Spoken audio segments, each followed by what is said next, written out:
जब एक ही है तो न बद्धो नैव मुक्तो हम, न चाहम ब्रह्मणः पृथक, न कर्ता न च भोक्ता हम, व्याप्य व्यापक वर्जिता।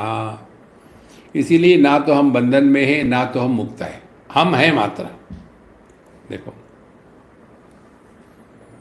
कहने का तात्पर्य क्या हो गया? एक ही तत्व पर हमने ये दो बातें अध्यारोपित कर दी है। अध्यारोप माने मूर्खता के कारण जो प्रतीत होता है उसको सत्य जब मानते हैं तब उसको अध्यारोप कहते हैं। अधि ही, धी माने बुद्धि, अधि माने बेवकूफ।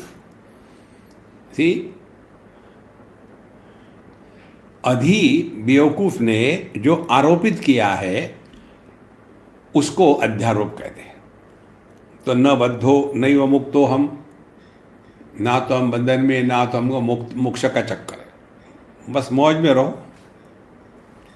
न बद्धो नैव मुक्तो हम, न चाहम ब्रह्मणः पृथक, और मैं परमात्मा से अलग होकर के रह ही नहीं सकता, क्योंकि मैं ही परमात्मा स्वरूप हूं। देखो, ये बात इतनी दृढ़ता से हृदय में बैठनी चाहिए कि मजाक में भी हमको अपने देहात्म भाव, जीवात्म भाव, मृत्यु की कल्पना स्वीकार न हो। न बद्धो नैव मुक्तो हम, न च अहम ब्रह्मणः पृथक, और मैं ब्रह्म से अलग नहीं हूँ, एकमेवाद्वितीय है, और इसीलिए न कर्ता न च भोक्ता हम।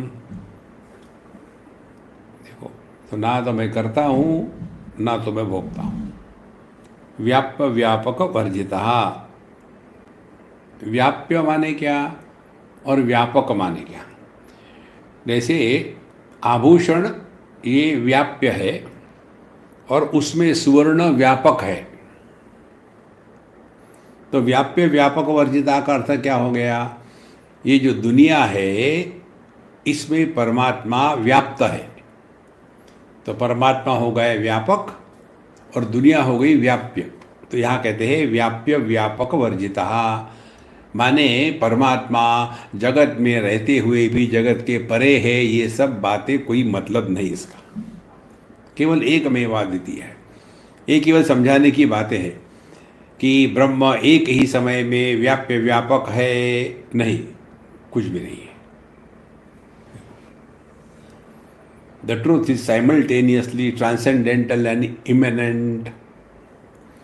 फिर बताएंगे, उदाहरण देंगे, जैसे पानी समुद्र और लहरों में व्याप्त है, तो पानी हो गया व्यापक, समुद्र और लहरें हो गई व्याप्य।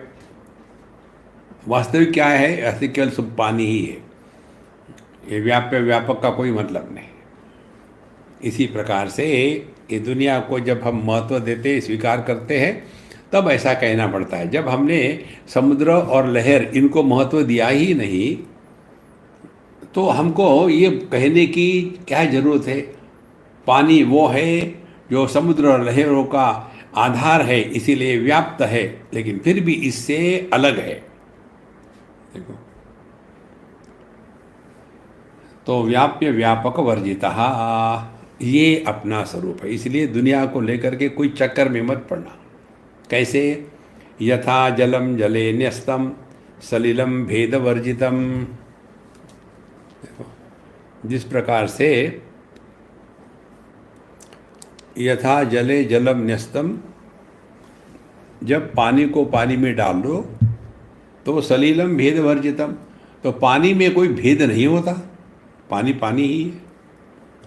यथा जले जलम न्यस्तम सलिलम भेद वर्जितम प्रकृतिम पुरुषम तद्वत अभिन्नम प्रतिभाति में। इसी प्रकार से ये जगत का आधार पुरुष और इस पर अध्यारोपित प्रकृति, ये कहने के लिए दो शब्द है, वास्तविक एक ही है, अलग अलग नहीं। जब दो है ही नहीं तो जगत कहाँ होगा?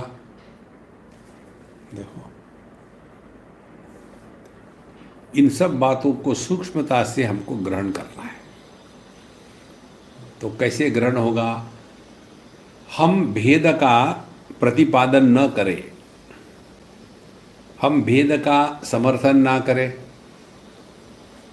हम भेद भाव से ना जिए।